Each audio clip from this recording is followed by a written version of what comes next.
Purbaya, Menteri Keuangan yang baru. Ya, Luar Purbaya. biasa kayaknya. Ya, Purbaya itu pura-pura banyak gaya. Apa yang lagi dikorek-korek oleh rakyat setelah Jokowi hilang dari peredaran, tetapi nyawa busuknya masih beredar tuh. Kan nggak mungkin gajah disebut gajah pun kalau penunggangnya cebong ya nggak bisa kemana-mana. Memperkarakan dulu Presiden Jokowi ini karena orang mulai lihat ada kejahatan dalam kebijakan, ketimbang memberi gelar pahlawan pada Pak Harto. Kan lagi rame soal UUS. Apakah nggak perlu nih kita membicarakan? Bikin partai harusnya kan dari awal punya kesadaran membentuk kader. Partai itu isinya adalah kader dan ideologi. Kalau sekedar mulung itu ya apa gunanya bikin partai kan? Bahkan Siang Bergizi ini dia motifnya bukan untuk memuliakan rakyat, tapi untuk ambil keuntungan di awal tuh.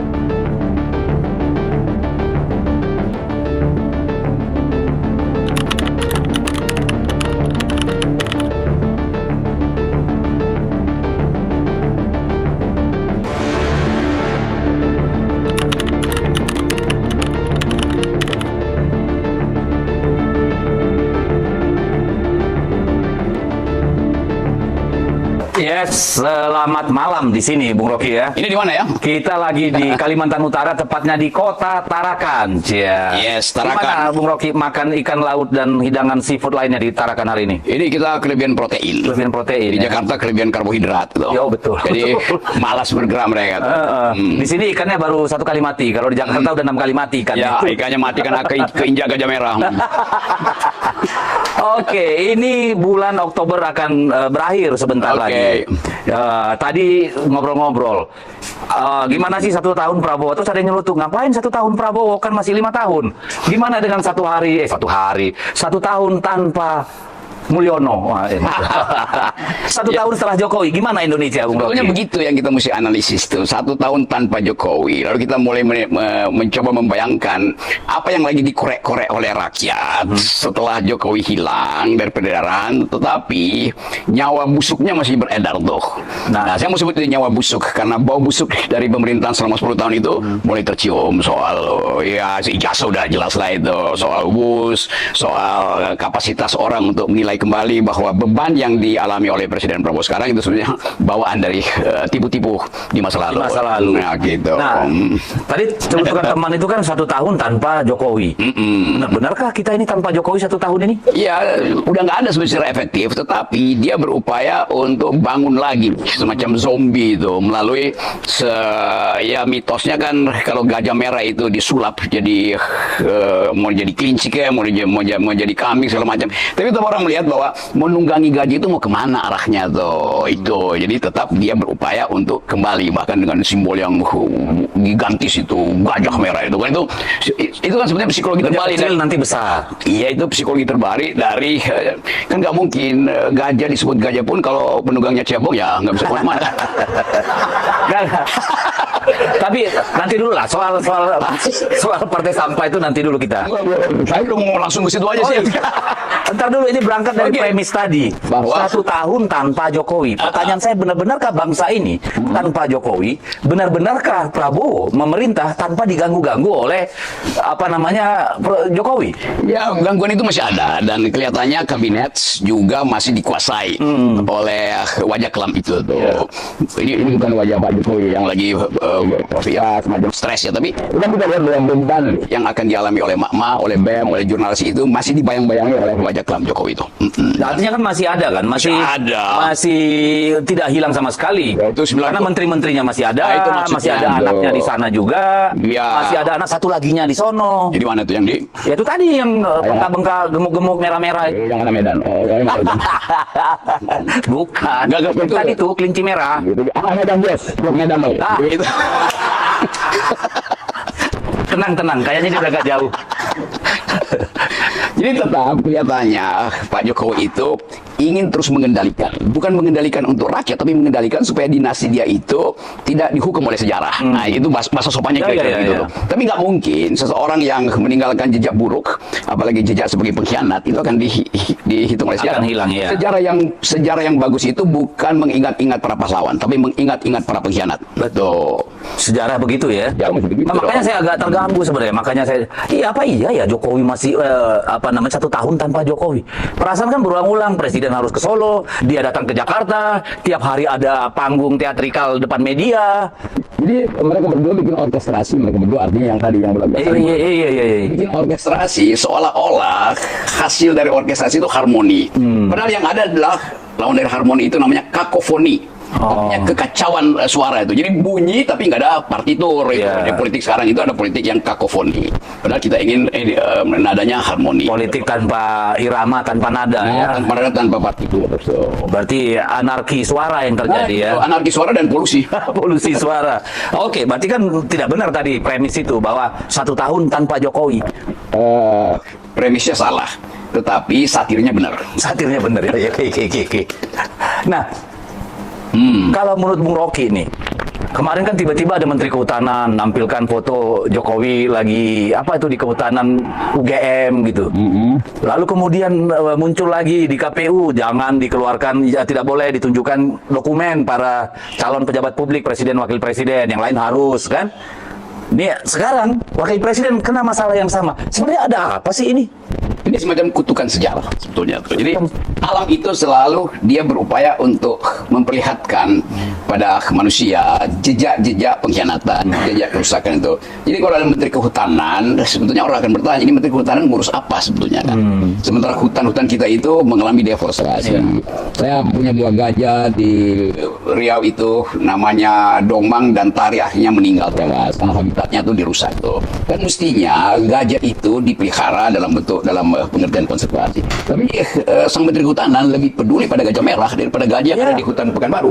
Nah itu dia. Tadi saya ketemu dengan salah satu tokoh. Ini kan di Kalimantan ini banyak nih masyarakat adat yang sedang mengajukan pengurangan konsesi atau pengurangan lahan hutan gitu ya, supaya masyarakat bisa mendapatkan lahan. Katanya ini tanda kutip harus kita klarifikasi. Katanya kalau mau dapat itu pengurangan kawasan hutan tuh supaya ada masyarakat harus ikut ngurus itu perkumpulan itu gitu loh. Perkumpulan sampah Indonesia itu. Oh, singkatannya apa ya perkumpulan? Setelah kita bisa prosesi. Tapi kita lihat soal Artinya jadi era Pak Prabowo ini akan dikuasai oleh isu konflik agraria. Yes. Dan itu sebetulnya bawaan dari masa lalu. Betul. Nah, kalau rakyat menginginkan ada semacam keadilan di dalam soal penguasaan lahan ini, rakyat melakukan reclaiming. Yes. Seperti dulu waktu Soeharto jatuh kan kita melakukan reclaiming ya. Tapi negara sekarang nggak peduli dengan tuntutan reclaiming itu. Karena bagi negara, ya hutan itu sudah diambil negara, ya replanting akhirnya kan untuk bisnis sebetulnya. Jadi ke depan ini akan ada konflik antara reclaiming dan replanting. Nah, kelihatannya itu yang akan jadi sumbu utama perselisihan politik di masa depan tuh. Apalagi daerah itu udah duitnya nggak ada, padahal semua kekayaan negara itu datang dari daerah tuh, karena dikebiri oleh Menteri Keuangan. Sebetulnya dikebiri ya, karena memang itu yang terjadi kan. Iya. Nggak, saya kagetnya bukan apa-apa. Ternyata nggak masuk parlemen aja bisa ngatur-ngatur kekuasaan tuh. Jadi hak rakyat itu dibarter dengan harus jadi pengurus di sana katanya gitu loh. Ini penanda pertama bahwa yang disebut keadilan sosial itu dimanipulasi oleh satu kelompok yang sebetulnya kelompok sampah ini kan. Tapi berupaya untuk memperlihatkan bahwa ada masa depan. Nah, itu palsunya di situ tuh. Jadi kita mesti hati-hati, kan bukan sekedar soal hutan. Banyak betul proyek negara yang di awal sebetulnya untuk rakyat, tapi dihadang di tengah oleh perhimpunan sampah. Pemulung sampah Indonesia aja deh, pemulung lah, jangan perkumpulan. Pemulung sampah Indonesia, karena kerjanya kan mulung sampah dari partai lain kan. Nah, itu juga yang terjadi di kita itu. Jadi bikin partai harusnya kan dari awal punya kesadaran membentuk kader.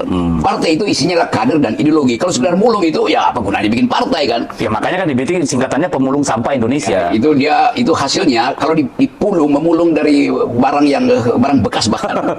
Itu artinya hasilnya bukan leader tapi dealer. Jadi partai dealer bukan partai leader tuh. Gitu. Ya, kan soal tukar tambah aja kan gitu. Yoi, jadi dia nggak perlu capek-capek berkeringat menyatu dengan rakyat, memperjuangkan rakyat. Lu punya kekuasaan, lu punya uang, ya udah jadikan aja nih cuma kendaraan. Waktu kita memulai tradisi partai, Bung Hatta mengeluarkan maklumat nomor X supaya ada persaingan ideologi, persaingan kompetisi fair, sehingga semua orang bergairah membuat partai itu. Di pemilu 55 itu timbul banyak partai, tetapi ada persaingan intelektual. Nah sekarang bikin partai itu dengan modal nyaplok punya orang. Kalau nyaplok nggak ada soal, tapi dengan ngancam kan. Jadi di bail out dengan ancaman sebetulnya. Jadi partai itu kayak ngambil saham perusahaan itu dengan cara hostile takeover. Macam itu. Katanya disiapin dana hostile takeover-nya juga 2,4 triliun tuh. Ya, 2,4 triliun kecil tuh. Kecil masih ya. Masih kecil buat seseorang yang selama 10 tahun mengakumulasi puluhan ribu triliun gitu kan. Apalagi kalau bilang ya berapa 2,4 triliun katanya. Itu kecil ya. Di kantong beliau udah 11 triliun. 11 apa 11 ribu? 11 ribu triliun. Ini asing membicarakan masalah ini. Kenapa? Karena supaya kapok di masa depan. Ada apa namanya yang seperti ini diulangi kan? Ya. Nah tadi soal itu ya. Kita kan melihat nih sekarang ini hampir tidak ada nih. Kita evaluasi lah. Ya. Tidak ada diferensiasi antar partai. Semua sama. Ya. Makanya bisa seperti yang sekarang. Ada partai kalah menang ikut pemerintah. Ada partai tadinya lawan sekarang kawan. Jadi sebenarnya nggak perlu pemilu gitu kalau menurut saya. Undi aja lebih gampang atau arisan. Ya memang kan waktu kita mulai membentuk partai, kita ingin ada diferensiasi ideologi itu. Tidak ada partai yang akan muncul sebagai pemimpin kalau dia tidak punya keteguhan dalam prinsip, dalam ideologi itu. Dan itu yang itu kan peta jalan kan? Ya, peta jalan ada di situ tuh. Dan peta jalan itu selalu berbasis pada sejarah politik dari satu bangsa itu. Bukan tiba-tiba bikin partai tapi nggak ada akar sejarah itu kan. Jadi partai yang benar itu partai yang bertumpu pada sejarah negeri. Nah, kebanyakan partai sekarang ya udah dibuat hanya untuk memenuhi kuota elektabilitas di pemilu nanti, dan elektabilitas itu kan bisa dibeli di lembaga survei kan. Gampang itu. Nah, dengan partai yang seperti itu, kemudian nanti kita mendengar nih bahwa udah mulai nih. Nanti gubernur diangkat oleh presiden, anggota kepala daerah dipilih oleh DPRD. Ini kita sebenarnya sedang maju atau sedang jalan mundur gitu? Partai berubah jadi korporasi, CEO-nya yang menentukan kepala bagiannya siapa, manajer siapa. Kan partai itu justru dibuat untuk menghidupkan prinsip bahwa perbedaan itu harusnya dirayakan. Nah kalau dia sekedar ditunjuk-tunjuk, ya itu artinya ada hierarki kan. Jadi ada feudalisme di situ, ada ya itu pasti jadi otoriter tuh. Tidak mungkin ada semacam kegairahan dari kader mengucapkan pikiran karena dia tahu ya udah tuh terima aja CEO-nya. Iya, karena lucu kan kalau gubernur dipilih oleh presiden, lalu dia punya kekuasaan yang sama dengan gubernur sekarang bahkan lebih besar, lalu buat apa kepala daerah dipilih? Jadikan aja langsung camar, sekda, kepala daerah gitu, nggak perlu ada pemimpin. Itu namanya keajaiban politik Indonesia tuh. Keajaiban politik Indonesia. Jadi yang bukan keajaiban aja. Kita mau cari cara untuk menerangkan pada rakyat bahwa partai itu akhirnya jadi semacam panitia untuk menyenangkan seseorang tuh. Jadi buat selebrasi aja tuh. Padahal negeri ini harusnya dididik berdasarkan prinsip kita berdiri di atas kaki sendiri. Itu artinya tidak boleh ada seseorang yang sekedar karena punya uang, punya kekuasaan itu lalu mengatur organisasi politik. Tapi mungkin rujukannya ke Taksin gitu ya, atau Aquino di Filipina. Ya bagus juga kalau begitu, akhirnya akan ada pemberontakan massa kan. Ya, jangan dong. Kalau begitu, kalau Taksin sama Aquino kan begitu jadinya tuh. Ini Aquino yang junior ya. Nah, saya ngebayangin, kalau gubernur dipilih oleh presiden, boleh saja, tapi dia artinya semacam administrator. Dia tidak punya kewenangan, tidak punya dinas, tidak punya ini, itu kembalikan kepada daerah. Jadi ini hanya adalah memang perpanjangan tangan, tapi bukan perpanjangan kekuasaan gitu loh. Jadi semacam mandor, sementara kepala pabriknya itu punya banyak mandor. Mandor itu nggak mungkin mewakili rakyat, dia pasti mewakili pemilik pabrik. Kalau saya sih gubernur dipilih oleh presiden, tapi dia tidak lagi ngurusin daerah, tidak lagi ngurusin anggaran. Apa yang diurusin oleh gubernur? Pertama, ketika menyusun rencana anggaran, ya itu supaya ada sinkronisasi. Ya. Yang kedua, ketika mengawasi perizinan yang dikeluarkan oleh kepala-kepala daerah, ya kan gitu nih, supaya terintegrasi ini semua, gitu kan. Lalu melakukan monitoring, melakukan evaluasi. Tidak lagi dia bisa memerintah kepala daerah, nggak boleh dong, karena mereka dipilih oleh rakyat, ini diangkat oleh presiden, kan gitu nih. Ya, jadi kita masuk dalam teori ilmu politik itu demokrasi, namanya itu korporatisme. Itu dipakai Soeharto dulu kan, makanya ada litsus dan segala macam. Nah, itu kita balik lagi bahwa demokrasi akhirnya berhenti itu, karena kepentingan pragmatisme dan kepentingan untuk mengefisienkan kekuasaan. Nah, dengan cara itu udah berhenti semua ide tentang dari ide reformasi kita kan kompetisi fair. Ide kita ada desentralisasi. Jadi ide-ide dasar dari reformasi akhirnya hilang. dengan cara yang demokratis. Ya. Itu bahayanya demokrasi. Ya, dengan cara demokrasi yang dimanipulasi. Iya, betul ya. Mesti diapain predikatnya? Aduh, kayaknya kita harus minum Saraba. Saraba namanya ya? Saraba ini. Sambil di Saraba. ganti bacon. Jadi emang enak di Saraba ini. Ini sebenarnya jahe sama susu ya? Pakai merica. Oh. Masya Allah. Betapa sehatnya ini makanan. Ini minuman rakyat ini. Saraba itu sahabat rakyat bawah. Wah, betul. Wah, gitu minum langsung kita keringatan. Aduh. Ya, tadi kita sudah ngomongin Jokowi beserta antek-anteknya. Sudah ngomongin apa tadi sedikit tentang pemilu. Sekarang ini ada yang menjadi idola publik nih, luar biasa. Tiap hari muncul dan tiap hari menimbulkan apa namanya gempa media lah. Namanya adalah Purbaya, Menteri Keuangan yang baru. Iya, Purbaya. Luar biasa kayaknya. Ya, Purbaya itu pura-pura banyak gaya. Tapi sejauh ini gayanya bagus lah, rakyat netizen sangat suka itu. Iya, tetapi di dalam teori komunikasi, Pak Purbaya ini, menteri kita ini, berupaya untuk langsung tiba di puncak tanpa aklimatisasi. Itu Jadi langsung melesat ke atas. begitu dia di puncak, udah nggak bisa tiba di langit kan, Iya. dia akan turun. Jadi dalam Iya. apa namanya ilmu yang dia pelajari itu, ilmu ekonomi dasar itu, dia masuk di dalam hukum the law of diminishing return. Penambahan yang semakin berkurang. Itu, Iya. kualitas semakin turun. Iya, iya. Lihatnya begitu. Iya. Tapi kita bisa bayangkan mungkin beliau kejar-kejaran dengan 2029 supaya elektabilitasnya naik terus kan. Kan pasti orang seperti Purbaya udah berpikir untuk jadi calon presiden, calon wakil presiden. Iya. Kan begitu ambisi yang terlihat. Jadi Purbaya ini disukai karena gayanya yang koboi. Kalau kita ingat waktu anak-anak tuh ada novel, ada buku komik namanya Lucky Luck. Oh, Menembak tanpa bayangan. Jadi semua dia belum ngangkat nih peluru udah berterbangan nih. Wah, saya nggak tahu, saya nggak baca buku itu. Saya tahu ada film dibintangi oleh Ateng dulu dan Iskak. Iska gitu, judulnya Koboi Cengeng. Oke. Gimana ceritanya kenapa ke koboi cengeng? Iya, karena jago-jagoan, Oh. punya kemampuan, kan itu Ya. intinya. Tapi kita mesti jujur katakan bahwa orang akhirnya karena nggak ada leader, tiba-tiba seseorang yang tampil sensasional langsung jadi idola. Iya, iya, iya. Ini juga yang disebut gejala FOMO dari publik Indonesia. Iya. Netizen itu. Karena kan di fear of missing out. Gitu. Jadi orang merasa bahasa-bahasa yang dipakai oleh Purbaya ini mewakili kekesalan publik bertahun-tahun misalnya. Kan bagaimana dia menghajar para kepala daerah, bagaimana dia menghajar bank, bagaimana macam-macam semua orang dihajar kan. Dan publik kita kan sangat senang di tengah kesumpekan ini. Kalau ada yang berani menghajar elit itu kebahagiaan, apa semacam candu kan. Itu kan headline doang kan. Koran itu mesti dibaca bukan pada headline-nya, tapi pada tajuk rencananya tuh yang disebut catatan redaksi. Editorialnya. Ya, di situ diterangkan, didalami peristiwanya itu. Kalau headline-nya itu soundbite aja kan, Oke. buat clickbait juga itu. Jadi kelihatannya Pak Purbaya ini berupaya untuk menunggangi sensasi-sensasi awal tuh.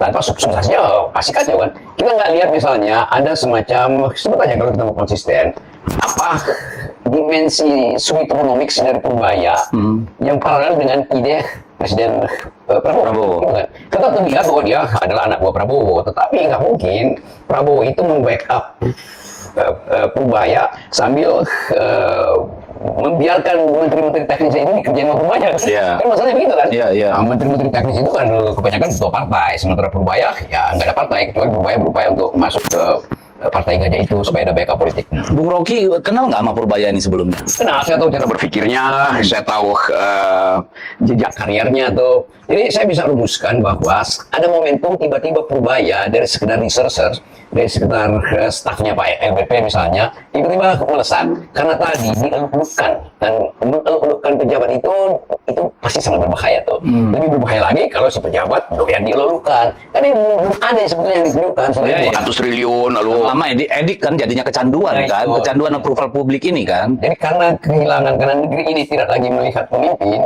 akibatnya seseorang yang sebetulnya tadinya dealer tiba-tiba jadi leader kan, karena dipush oleh media massa. Kalau saya jujur aja, pertama kali tahu Purbaya ketika ditunjuk itu adalah keributan karena anaknya yang songong dan dia yang songong kan. Ya. Saya mencatat sampai hari ini ada 3 yang saya pertanyakan dari Purbaya. Pertama katanya bisa 7-8% pertumbuhan ekonomi, ya. Which is menurut saya orang nggak perlu kuliah tinggi-tinggi, pasti percaya ini bohong. Pasti percaya ini mah impian yang keberlebihan. Ya, itu di atas rata-rata dunia udah. Iya. Lalu yang kedua, ketika dia menggelontorkan uang 200 triliun katanya kepada bank milik negara. Ya. Lalu yang ketiga, ketika dia marah-marah minta kepala daerah jangan simpan uang di bank, langsung belanjakan semua. Jadi kasih ke bank negara, artinya negara mesti kasih bunga. Gitu. Oh iya lah, kan saya ceritakan coba satu-satu. Pertama, kenapa zaman SBY bisa sampai 6% lebih, hampir 7%? Ini kan ada penyebabnya. Booming komoditas karena China pertumbuhan ekonominya sampai 14%. Serap semua komoditas, sawit, karet, apapun dari kita semua dimakan. Yang kedua, kasih uang ke bank, 50 triliun satu bank, 200 triliun 4 bank. Bank kita tidak kekurangan likuiditas, tidak kekurangan uang. Yang kurang itu pengusaha yang mau ngambil kredit untuk menggerakkan ekonomi. Lalu mereka dikasih uang, disuruh bayar bunga 4%, yang ngambil kreditnya kagak ada. Berarti kan jadi beban buat banknya. Ya itu. Yang ketiga nih, kenapa saya mempertanyakan dia. Ketika dia marah-marah soal simpanan pemerintah daerah di bank. Kita mencatat anggaran 2025 ketika diputuskan untuk efisiensi baru bulan Mei atau Juni ada juknis yang memungkinkan mereka dana ini bisa dipakai untuk A, B, C, D ya. Lalu ketika diputuskan bulan Juni itu, Juli mereka mulai mau kerja, mungkin itu September baru mulai bekerja ini proyek infrastruktur dan sebagainya. Sudah itu uang di situ kan banyak dia sesuai penggunaannya, gaji misalnya, ini kan harus taruh di bank, nggak mungkin langsung dibayar sampai Desember. Artinya kan ada pentahapan dari masing-masing anggaran ini kan, tidak serta-merta langsung bisa ditarik. Saya melihat wah ini orang nggak mengerti demokratik. Kalau saya ini 3 hal ini, jadi saya mempertanyakan Purbaya sampai hari ini. Ya mestinya yang mempertanyakan itu bukan Deddy Sitorus tapi KDM, Kang Deddy Mulyadi. Cuman Kang Deddy juga ya kalah di dalam pertandingan ini. Iya, betul. Kang Deddy bisa bilang kayak Purbaya, kalau nggak boleh taruh di bank maka saya taruh di bawah bantal. Iya, bawa kasur. Sambil mengeksekusi proyek gitu kan, itu intinya kan. Betul. Jadi kita lihat bagaimana kekacauan di dalam opini publik itu. Iya. Penting memang untuk diterangkan bahwa sinyal Purbaya itu tidak substantif tuh. Jadi sekedar ingin ngomel-ngomel. Jadi gimmick untuk memenuhi, menyenangkan aja untuk melihat grafik kalau malam lihat wah viral nih disukai publik nih. Viral tanpa substansi. Jadi dia sangat butuh validasi dari publik ya. Dia nggak butuh validasi, dia butuh pujian. Ya itu validasi kan pujian kan. Kalau validasi masih ada reasoning. Oke. Hanya sekedar keinginan supaya dapat tepuk tangan di pagi hari. Oke. Bahayanya gitu. Jadi padahal kan Pak Purbaya ini sekarang yang menjadi champion dari kabinetnya Pak Prabowo. Kalau lihat dari menteri-menteri yang dievaluasi oleh publik itu kan banyak yang merah itu. Bahkan nomor 1 itu Bahlil kalau saya lihat di media massa yang beredar. Kita coba bayangin ada lack of lack of teori. Teori Prabowo adalah rakyat mesti dimakmurkan berdasarkan prinsip semitronomik itu. Tinggi sekali dia tolnya itu. Sementara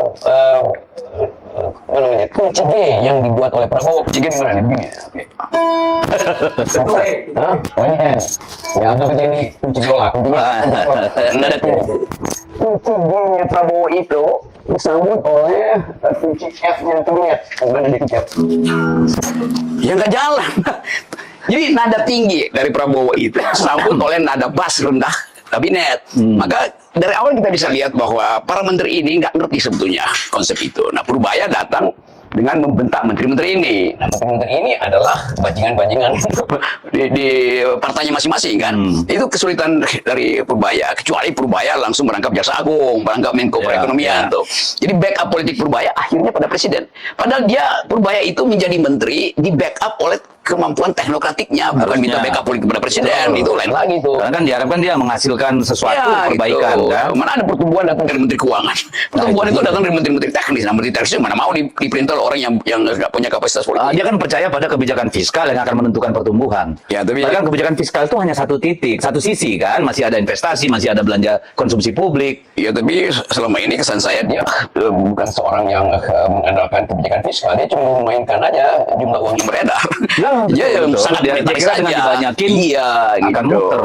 Itu doang tuh. Dan tetap kalau kita perhatikan itu tradisi pikiran-pikiran Friedman, pikiran-pikiran von Hayek, Austrian School. Jadi kita bayangkan misalnya Prabowo datang dari tradisi Keynesian, bukan teori sedikit kan. Nah, Purbaya memanfaatkan uang untuk menggerakkan ekonomi. Itu artinya tradisi Chicago tuh, tradisi neoliberal. Dari segi paradigma aja. Sumitro itu datang dari tradisi sosialis Keynesian, sementara Purbaya monetaris. Udah bertentangan tuh, tapi ya udah hilang orang untuk membicarakan itu karena orang cari sensasi. Dan Purbaya sensasi akhirnya. Cuma ya kita berharap Purbaya yang tiba-tiba meroket itu Ya, yang biru meroket, nanti bahan bakarnya jangan sampai habis loh. Jatuhnya nggak enak itu. Ya, akan jatuh kan udah tiba di titik tertinggi kan. Jadi begitu titik tertinggi dicapai dalam fisika, velocity-nya pasti nol kan. V-nya udah pasti nol tuh. Iya. Sementara gravitasi makin besar itu jadi Pasti jatuh. Betul, karena saya melihat kan ketika di presentasi itu membandingkan periode Pak SBY yang tidak membangun infrastruktur tapi ekonomi bisa 6% dengan Pak Jokowi yang tidak yang membangun infrastruktur tapi pertumbuhan hanya 5%. Nah, itu tidak kelihatan kan dalam APBN yang Ya. dibuat gitu loh. jadi Purbaya nggak belajar sejarah ekonomi. Seorang monetaris nggak perlu belajar sejarah ekonomi kan, karena itu dia pamerkan aja statistiknya zaman SBY. Ya, semua orang tahu bahwa booming itu terjadi pada zaman SBY. Kenapa Pak Harto meroketnya? Karena boomingnya pada waktu itu. Yes. Nah, Indonesia bagian dari OPEC yang Yeah. betul-betul mengendalikan harga itu. Jadi soal-soal semacam itu, faktor-faktor itu nggak diperlihatkan oleh Purbaya. Yes, Tapi kalau kita berselisih, nanti dianggap bahwa itu karena sinis. Bukan. Kita mau supaya ekonomi kita dituntun secara ideologis dan diperlihatkan secara metodologis. Itu aja. Betul. Nah, ini udah agak berat ya. Jadi ya kita bukan katakanlah membenci Pak Purbaya atau nggak percaya gitu ya, tapi apa yang dia lakukan, apa yang dia katakan selama ini, kok menurut pemahaman saya pribadi masih jauh dari sesuatu yang harusnya dia lakukan untuk perbaikan ekonomi. Karena dari awal dia kaget Dipilih, iya jangan masih nyubit-nyubit ya, benar nggak sih gue menteri gitu Dia ya? sendiri bilang, oh ada sini menteri. Ngapain? Artinya dia tidak percaya pada kapasitas teknokratik dia atau pada kapasitas kognisi dia kan. Dia mengandalkan dorongan politik dari presiden. Padahal kalau kita ingat Pak Hatta misalnya. Ya, Muhammad Hatta dulu bilang begini nih, menteri itu bukan sekedar pembantu presiden, tapi dia harus punya kapasitas Dia bilang dirinya sendiri. Iya, Gitu. betul dong. Harus begitu. Saya melihat ini kan gayanya Purbaya ini, dia kayak mau niru gaya Ahok, tapi jauh beda sama Ahok. Ahok itu menguasai detail, dia melakukan secara konsisten. Nah kalau ini kan selalu lompat dari satu isu ke isu lain, yang sebenarnya kita harapkan dia memusatkan perhatian pada belanja pemerintah, gitu kan, pada kebijakan fiskal yang mendorong daya beli rakyat, mendongkrak ekonomi, kan itu yang kita harapkan. Ahok memang wataknya begitu. Wataknya memang tukang Jadi marah. dia origin itu. Yes, Kalau Purbaya, otentik, ya. Ya, ini Purbaya itu wataknya ditentukan oleh sudut kamera. Ini dia, bingung kita. Kita makan kacang kelinci, jangan disebut. Makin ngawur aja kita bingung. Ya, oke, lupakan Purbaya. Kita tunggu nanti hasilnya kayak apa. Yang salah kita atau dia ya. Tapi kita ingin meluruskan sesuatu yang supaya bisa lebih baik lagi. Nah kemudian Bung Rocky, ini kan udah 1 tahun Pak Prabowo. Ya. Artinya kita sudah memberikan dia 1 tahun penuh untuk meletakkan dasar-dasar pijakan bagi pemerintahannya hingga di ujung nanti. Merasakan nggak bedanya sama yang sebelum-sebelumnya? sebelumnya kita lihat Sebelumnya maksudnya Harapan kita yang diletakkan pada dia. Awal pengen milih dia lah. di awal Presiden Prabowo terpilih, tumbuh semacam harapan bahwa beliau datang dari tradisi militer dan berupaya untuk memanfaatkan demokrasi karena beliau bikin partai. Jadi dari awal kita tahu bahwa atau kita berharap demokrasi itu diunggulkan. Yes. Yang terjadi sekarang justru orang mulai bicara tentang pengamat asing merumuskan pemerintahan Prabowo sekarang memperlihatkan kecenderungan militerisme. Bahkan dipakai istilah yang akademisnya apa namanya itu? Creeping militarism. Creeping Yaitu militarism. militarisme yang merangkak. Merangkak. Itu ada terlihat memang. dan Dari penambahan kodam, segala macam itu. batalion. Dan Itu ya maksudnya ya? Ya itu maksudnya. Dan itu membuktikan bahwa lingkungan masyarakat sipil di Prabowo makin lama makin kecil dan Tersingkir.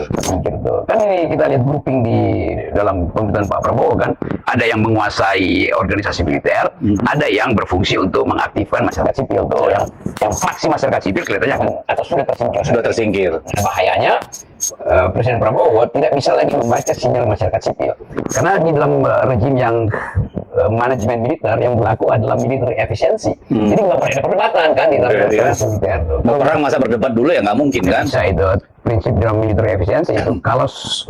Kalau ragu jangan membidik. Kalau sudah membidik jangan ragu. Jangan ragu. Kalau masih ragu tarik picunya kan. Begitu jadinya kan.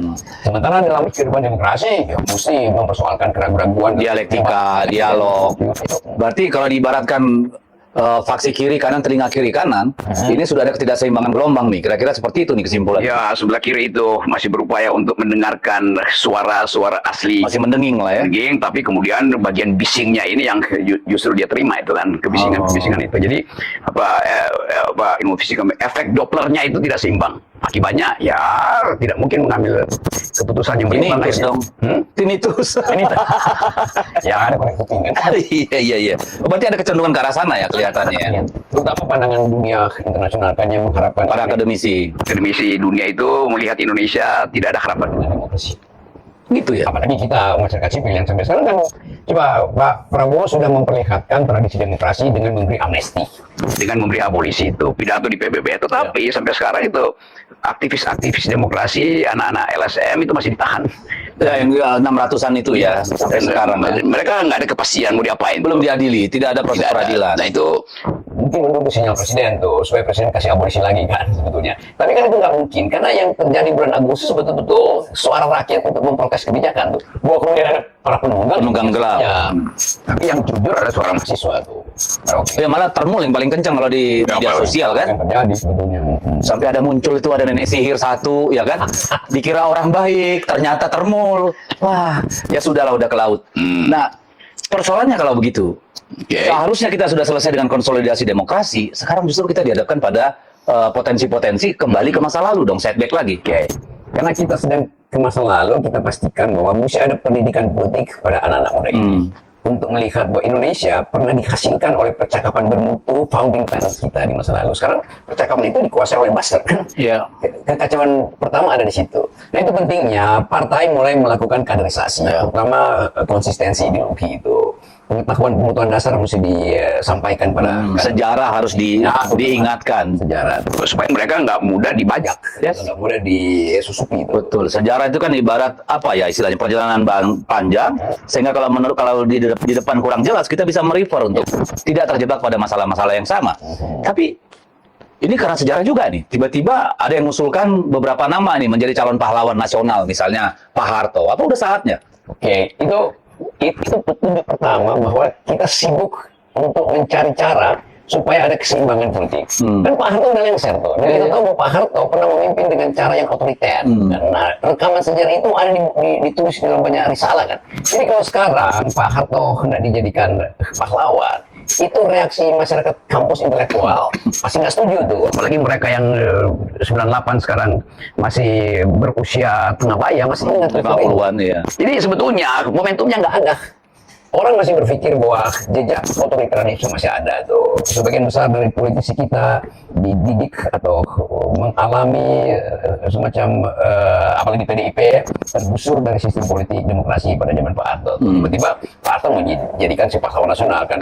Jadi mungkin sekali ada upaya untuk ragu-ragu siapa sebetulnya tokoh bangsa, karena nggak ada tokoh yang paling lagi pada Soeharto. Tapi internasional mencatat, lembaga hak asasi manusia mencatat. Lah apa memang harus ada pahlawan nasional ya? Pahlawan nasional kita bukannya udah cukup banyak? Yang justru itu, jadi buat Pak Harto juga mungkin yang ya keluarga Pak Harto ya pasti mungkin senang juga seolah-olah dipulihkan, tapi pemulihan yang tidak natural itu justru akan mengganggu mereka juga sebenarnya. Jadi saya kira keluarga Cendana merasa udah Pak Harto udah lengser, dan lengsernya itu betul-betul datang dari kesadaran dia bahwa dia salah pemerintah. Udah itu aja yang jadi ingatan kan. Kita mau ditambahkan pendidikan baru ya buat apa? Udah dianggap sebuah bangunan. Mungkin setelah sekian lama kayak Marcos Junior bisa jadi presiden lagi, ya kan ya inilah gitu ya. Setelah lewat 1-2 generasi gitu. Lah ini orang semua masih segar diingatan gitu ya. Itu masalahnya di situ. Jadi kalau saya berpikir misalnya, oke, Pak Harto pernah berbuat salah, tapi dia juga adalah bapak infrastruktur, dia bikin semuanya. Pak Harto pernah memastikan bahwa, oke, silahkan pada waktu disebut konglomerat, eksploitasi lah. Ya, trickle down effect lah. Silahkan eksploitasi hutan, minyak kita. Tapi Pak Harto memastikan yang mereka eksploitasi 4-5% harus kembali ke negara. Dalam bentuk SD Impres, irigasinya memang balik kan. Zaman PSB yang balik ke negara itu mungkin tinggal 35-37%. Zaman Pak Jokowi tinggal 6% tuh yang balik ke negara itu. Karena dinasti itu ambil lebih banyak. Itu yang mungkin jadi modal. Blok Medan contohnya kali ya. Dan itu yang jadi modal untuk bikin Partai hari ini kan. Jadi kalau kita bandingkan, punya lebih baik untuk memperkarakan dulu Presiden Jokowi ini karena orang mulai lihat ada kejahatan dalam kebijakan ketimbang memberi gelar pahlawan pada Pak Harto. Nah mungkin itu nih, kan lagi rame soal UUS. Apakah nggak perlu nih kita membicarakan? Kemarin saya dapat kiriman dan saya unggah tuh di TikTok saya. Arab Saudi membangun 1.500 km kereta cepat dengan biaya 143 triliun kalau saya nggak salah. Kita panjangnya cuma 100 berapa ya? 124 kilo dengan biaya yang bersama 153 triliun. Oke, orang berkomentar bahwa di sana tanah nggak beli, lalu apa namanya topografinya padang pasir yang belum tentu juga ya. Persoalannya kan bukan perbandingannya itu. Perbandingannya saja sudah masalah. 1.500 dengan 120 km dengan biaya yang sama, orang waras pun bilang pasti ada masalah yang nggak benar tuh di sana. Dan itu kan dibuktikan dengan cost overrun, ya, pembengkakan biaya proyek waktu itu triliunan ya. Dan sampai hari ini yang namanya BUMN Kereta Api Indonesia dan apa namanya itu Wika, Wijaya Karya, ini terancam bangkrut karena tiap bulan menanggung triliunan kerugian. Nah, ada masalah di sini. Lalu apakah memang tidak perlu kita periksa ini barang? Benar nggak di sini masalah kebijakan atau ada sesuatu yang lebih dari sekedar itu? Orang mau menghindar untuk bicara soal potensi korupsi sebagai potensi bahkan. Kan dari awal yang dipersoalkan adalah pindahnya investor dari Jepang yang rasional ekonominya ke Cina yang irasional kan. Ya. Jadi dari segi pilihan kebijakan udah irasional. Nah, yang irasional ini yang mestinya dituntut hari-hari ini nih. Apa sebetulnya dasarnya cashback kah? Atau ada perjanjian diam-diam yang di bawah tangan? Itu yang mesti dibongkar. Atau permainan mafia tanah, Segala macam itu tuh. Tapi kemudian dialihkan. Ya sekarang, ini namanya public transportation itu nggak mungkin cepat untung. Bukan soal nggak mungkin cepat untung. pasti rugi, tidak mungkin untung kalau kata Luhut kan. Iya. Tapi dari awal memang sudah merugikan kan. Yes. Kan? Jadi seolah-olah dianggap ya ini diteruskan aja. Iya boleh diteruskan, tetapi penyebab awalnya itu yang mesti langsung diperiksa KPK kan. Kan KPK mestinya udah alert, oh ini ada masalah dong nih. Antara yang direncanakan yang didapat itu berarti dari awal ada perencanaan koruptif itu. Ada persoalan di dalamnya. Nah, saya ingin tunjukkan sebenarnya. Nggak benar yang dibilang Luhut itu. Misalnya French state-owned company, BUMN Prancis, namanya SCNF, had a net profit of 1.6 billion euro Yearly. tahun 2024. Dan semester ini, Januari sampai Juni, itu revenue-nya 950 juta. Pada paruh pertama, quarter berarti, bukan ini. Berarti bohong. Artinya dari awal kereta Prancis itu lakukan perhitungan dalam skala ekonomi yang rasional. Ya, Karena itu kita ambil contoh lagi misalnya Italia, net profitnya 100 miliar euro tahun 2023. Kan gitu. Di tahun 2024 208 million juta euro. Ini perusahaan milik negara semua nih. Katanya, kata Pak Luhut, nggak ada yang untung, rugi semua. Lah ini gimana? ya mungkin Pak Luhut pakai big data. Ya, big data atau big mouth? Ini yang pusing kita big datanya Pak Luhut nih. Jadi coba kita lihat ya keterangan Pak Luhut kan mestinya langsung diverifikasi kan. Betul. Jadi siapa yang mesti verifikasi itu? Ya KPK yang mesti mengatakan bahwa salah Pak Luhut loh. Bukan rakyat. Rakyat ya bisa aja tuh gagal. Kebetulan aja kita dapat data itu. Kan. Kalau nggak dapat data itu maka pikiran Pak Luhut akan dikonsumsi oleh publik. Bahwa namanya transportasi umum, publik, teknologi tinggi pasti akan rugi. Enak aja. Bakar triliunan tiap bulan gitu loh. Ya. Sorry. Ini menunjukkan kritisisme itu hilang. Itu dia. Hari ini tuh. Dan itu berarti kita menumpuk, ya sebetulnya kita menumpuk kedunguan sendiri tuh, karena nggak mampu untuk. Kita disuapi dengan kebohongan dan padahal data dusta. dengan mudah dicari. Udah sangat cari kok, betul. Lihat aja Singapura untung, gitu loh. Ya, yang lain juga untung, Jepang untung. Kata siapa rugi? Cina, emang mau Cina rugi? Saya juga bingung nih datanya Pak Luhut ini. Apa rugi ya kan? Betul. Itu masalahnya tuh. Nah, jadi kalau saya nih, karena dulu saya lama berdebat nih sama Menteri BUMN-nya waktu itu. Siapa dulu? Ini nggak visible, itu Rini Sumarno. Oh ya, Coba bayangin, 500.000 per pulang pergi. Satu trip. Kalau orang tinggal di Bandung, ya 500.000 per hari kali 21 hari kerja, sekitar 11 juta, ya kan? Gaji siapa 11 juta? Kan berarti udah pernah, kalau dia mengeluarkan 11 juta untuk transport aja, gajinya udah harus 100 juta atau 60 juta. Yang bener aja, gitu ya. Dari situ aja udah nggak masuk akal gitu ya. Tapi itu tadi, dari mulai Jepang beralih ke China, yang tadinya katanya ini B2B tidak ada APBN, ternyata makan APBN juga. Ini sama kayak IKN nih. Ya itu persis. Manis di muka, pahit di belakang. Jadi risetnya itu diabaikan. Hanya untuk menunjukkan bahwa kita negara pertama yang punya Kereta cepat lah di Asia Tenggara gitu ya. teknologi tinggi. Lo zaman Pak Harto kita udah teknologi tinggi kita tuh di udara. Udah kapal terbang, udah bikin sendiri. Ini ya kereta ya sama layak di darat kan. Tentunya beda sekali. Kenapa nggak IPTN dihidupkan kembali kan? Itu jadi perbandingan-perbandingan itu sekedar diucapkan untuk ya supaya nggak ketemu bohongnya tuh. Bersembunyi di dalam argumentasi yang sebetulnya palsu. Nah ini kan kalau kita ikut lihat data nih ya, Pada tahun 2024 kerugiannya 4,195 triliun. Yap. Bertambah 1,62 triliun di semester pertama 2025. Sehingga total kerugian sampai tahun ini sudah 5,8 triliun, hampir 6 triliun.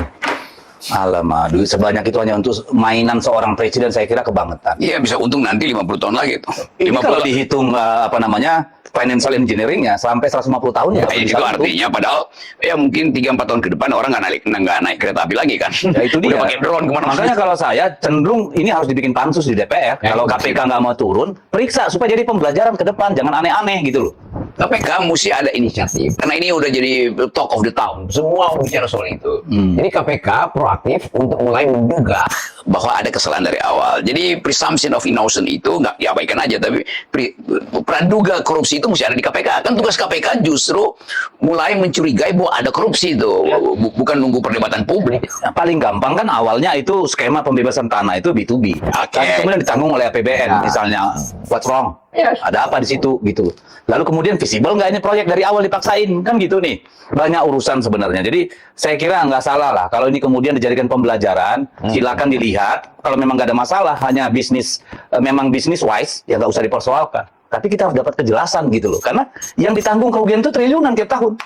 Itu beban buat mama. Ya, Dan mama mulai berpikir masa depan anak-anaknya. betul. Jadi konsep keadilan akhirnya hilang karena kesalahan kebijakan dari awal. Betul.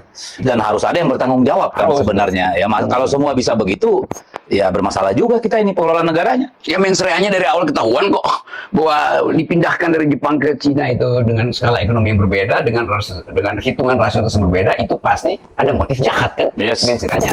Pasti Dari ada. awal. Dan itu pembiayaannya luar biasa karena diawali dengan 3 miliar dolar sebagai pinjaman kepada bank kita, lalu BUMN yang disuruh kerjasama ini harus mengutang ke sana. Jadi double interest nih mereka. Cashbacknya bakal dapat. Wah itu udahlah kita susah bilangnya kalau KPK atau DPR nggak bikin pansus ya sudah lupakan aja.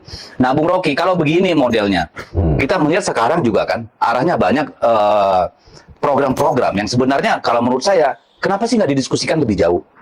Ya misalnya soal MBG ini, suara rakyat udah kenceng sekali dan kelihatannya ada upaya perbaikan. Tapi kalau orang yang ngelola masih tetap yang sama, is it possible? Dari awal MBG ini mulai dihitung bahwa akan ada beban menggerogoti APBN itu. Mungkin di awal ada semacam upaya untuk fokus saja. Oke, MBG itu pada masyarakat yang belum tertinggal, Yes. pada keluarga yang sebetulnya Butuhkan. ya itu udah di bawah garis kemiskinan tuh, ekonominya udah subsisten itu. Tapi Pak Prabowo ingin perlihatkan itu sebagai secara masif Ya. supaya terlihat bahwa beliau betul-betul pro rakyat. Nah, semua ambisi politik selalu batasnya adalah APBN. Ya. jadi hitungan APBN nggak cukup. Tapi mau di-push. Nah, sekarang jadi masalah kan. Nah, yang kedua, mereka yang mengelola Makan siang bergizi ini dia motifnya bukan untuk memuliakan rakyat, tapi untuk ambil keuntungan di awal tuh. Jadi begitu dipotong 2% di sini, 2% di situ, akhirnya tiba di rakyat ya mungkin tinggal 50% dari pasti racun isinya kan. Dan dengan mudah kita lihat begitu kualitasnya turun, maka potensi keracunan naik tuh. Ya. Tapi ada hebatnya juga. Bang. Karena kemudian ada semangka setipis kartu ATM. Kan keren tuh, bisa ditaruh ke ATM nanti keluar semangka lagi yang lebih besar. Jadi dari awal ide untuk memuliakan Murid-murid kita sudah digerogoti oleh ide untuk mencuri. Gitu ya. ya pasti itu. Ya dan kalau memang benar dialokasikan sampai 300 triliun, saya Oh, kira itu. itu gila ya. Artinya 10% dari APBN kita. Padahal kalau kita lihat negara-negara lain, itu rata-rata masih 0, paling tinggi ada 2% kalau nggak salah gitu ya. Untuk bagian Untuk sosial ini. program makan gratis ini, yang sebenarnya nggak gratis, harusnya dirubah itu. Makan dibiayai negara gitu, karena nggak gratis. Iya. Kan pajak rakyat juga tuh, Iya, sejak iya. kapan jadi gratis? Itu kan karena itu sinopsisnya ini adalah semacam Charitable, oke. presiden. Padahal Hal yang makan bergizi di tetangga saya itu dibiayai juga oleh tetangga yang lain melalui pajak. masuk APBN kan? Iya. Itu intinya tuh. Jadi memang Nggak gratis. tapi kata gratis itu kan penting supaya kelihatan populis tuh. Yang racun, yang gratis racunnya kan. Ya, dan yang populis itu kadang-kala tidak resmi. Nah ini saya bicara soal racunnya ini kan banyak keracunan Ya. fakta yang nggak bisa dihindari 11.000 lebih ya. Nah problemnya kan saya lihat memang kan tata kelolanya nggak jelas, Ya, standarisasinya nggak jelas. Di Kalimantan Utara ini ada di Pulau Sebatik baru 2 hari dibuka 140 orang keracunan. gitu ya. Artinya kan ada problem nih soal standar, tata kelola, pengawasan dan sebagainya. Nah ini kan yang hari-hari ini kita pengen tahu sudah sejauh mana perbaikannya dan pencegahannya supaya nggak ada lagi istilah keracunan itu gitu. Begitu kita tahu, kita akan Kaget. Oh, sebetulnya yang dapur juga kan bilang, ya yang tiba di dapur tinggal sekian, bagaimana kita mau pakai lagi buat filter kebersihan. Lain kalau yang memasak itu adalah komunitas mama di situ. Mereka tahu bahwa oke, dari dapur kami nggak mungkin kami racuni anak-anak Ya. kami. Bahkan mama itu akan bilang, oke kami kasih tambahin telur deh. Jadi keterlibatan komunitas nggak ada. Sama sekali nggak ada. ini jadi Ya mau disebut bisnis juga nggak ada appraisalnya di situ. Tidak ada yang teliti, belakangan aja kan. Padahal banyak betul laboratorium swasta yang bisa dipakai. Bisa dipakai. Ini setiap daerah juga ada sebenarnya kan. Nah itu yang kita berharap sebenarnya ada perbaikan yang signifikan ya. Dan itu harus dimulai dengan apa? Kelembagaan Badan Gizi Nasionalnya dulu yang harus diberesin kalau menurut saya. Jadi kalau kepalanya udah benar, ke bawahnya itu pasti benar. Tapi kalau masih ahli serangga yang di situ, purnawirawan polisi, tentara di situ, wartawan di situ, apa yang bisa kita harapkan? Kebijakan publik itu mesti datang dari hasil pembicaraan publik. Yes. Sebetulnya. Dan di situ terlibat yang kita sebut demokrasi deliberatif tuh. Jadi tanpa demokrasi deliberatif, semua program yang seolah pro rakyat itu pasti akan koruptif. Jadi sesuatu yang populis belum tentu itu betul-betul datang dari ideologi untuk memuliakan rakyat. Ya, ada potensi ditunggangi juga. pasti itu. Ya, kalau orang itu mau dipertahankan, tunjukkanlah bahwa timnya, SOP-nya, standarisasinya emang dari benerin. Sampai hari ini kita nggak pernah mendengar soal itu. Ya ditutupi karena begitu dibongkar itu yayasan A sebetulnya Punya dari keluarga B, yang yayasan B itu ya atau bertambah dengan keluarga A. Jadi akhirnya kita lihat klik di dalam itu saling menutupi. Oh, itu tadi yang Bung Rocky sebut para penunggang itu ya. Ya. Wow. Oke. Nah, ada satu lagi nih yang saya sejak lama dan teman-teman juga sangat peduli soal Satgas PKH itu. Nah, sekarang terkonsolidasi katanya 1,3 juta hektar apa 1,6 juta hektar Dari ambil. yang sudah dikuasai. Problemnya yang kita tahu, ini yang namanya Agrinas kan nggak punya modal, nggak punya orang buat mengelola semua lahan yang mereka kuasai, satu. Yang kedua, kita mendengar mereka menawarkan bagi hasilnya 40 untuk Agrinas, 60 untuk yang mengerjakan. Tetapi gross. Iya kan? Nggak ada yang mau. Kenapa? Karena capex, ya, uang yang dibelanjakan, modal yang dipakai untuk mengelola satu perkebunan itu bisa 50% lebih, bahkan bisa sampai 60%. Keuntungan itu hanya 40%. 40% belum dipotong pajak. Kan gitu nih. Itu kalau grossnya gitu loh. Nah, sekarang gross diminta 60-40, kan gila. Artinya semua pajak, biaya operasional semua ditanggung oleh yang mengelola. Ya jelas nggak ada yang mau. Yaitu keberatan segi bisnisnya. Ya. Tapi saya melihat di belakang itu, kan sampai sekarang kita nggak tahu bunyi kepresnya apa ya, kepres apa tuh? Ya, kepres. Kepres Ya. itu disebut konservasi apa tidak? Kayaknya enggak deh. Jadi itu intinya di situ. Kan mau diambil kembali oleh negara tentu untuk konservasi. Ya. Kalau untuk bisnis biarin aja. Seperti yang dikelola secara swasta itu kan. Katanya untuk dihutankan, ya diserahkan sama Menteri Kehutanan, nggak ada anggaran juga. Bahkan saya curiga, Karena mau dikonservasi, pertanyaannya konservasi Kembalikan kepada pemilih awal. Yes. Masyarakat adat, sarang semut, sungai, pohon, habitat gajah, itu kan nggak ada tuh. Jadi begitu dia diagrinaskan di dalam pikiran para komisaris ini itu uang. betul. Dan ada satu yang sangat menakutkan bagi mereka sekarang ini. Jadi mereka harus membayar denda kepada pemerintah. Ya. Jadi mereka hitung 1 hektar itu keuntungannya 25 juta. Ya, per bulan.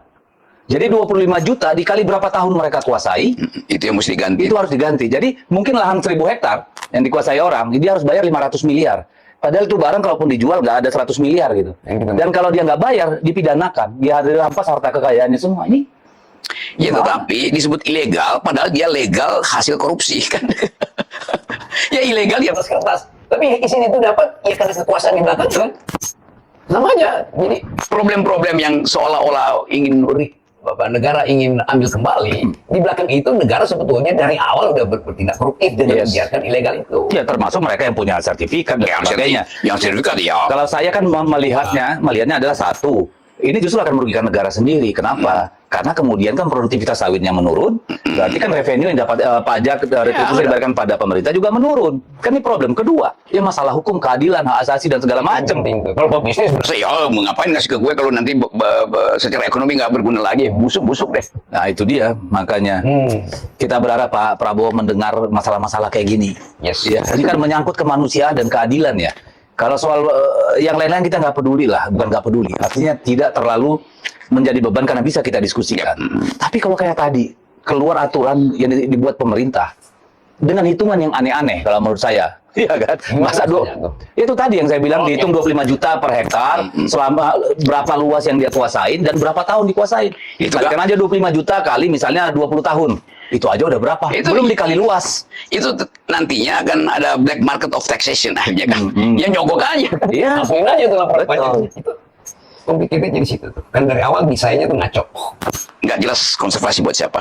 Gitu.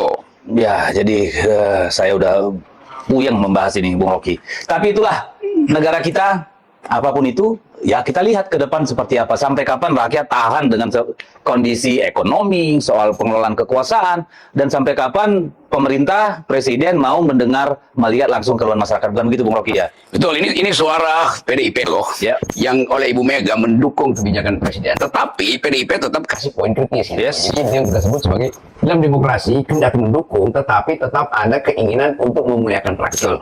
Jadi suara ini dari Sitorus selalu jadi semacam sparring partner untuk menguji dalil-dalil kekuasaan yang sebetulnya berbahaya buat rakyat. Yes. Nah, saya bicara Dan buat pemerintah sendiri. ya buat pemerintah yang satu waktu ini pemerintah kalap, dia nggak tahu bagaimana mengatasi itu, sementara keadaan udah tidak bisa diselamatkan lagi. Gitu. Jadi, begitu diskusi kita. Kita Ya. cheers dengan Saraba. Saraba ya namanya. ini Saraba, sahabat rakyat bawah. Sahabat rakyat Dan bawah. kita ucapkan ini dari apa nama kota ini? Tarakan. Tarakan artinya tanpa rakyat tidak ada harapan. Tanpa rakyat tidak ada negara. Cheers.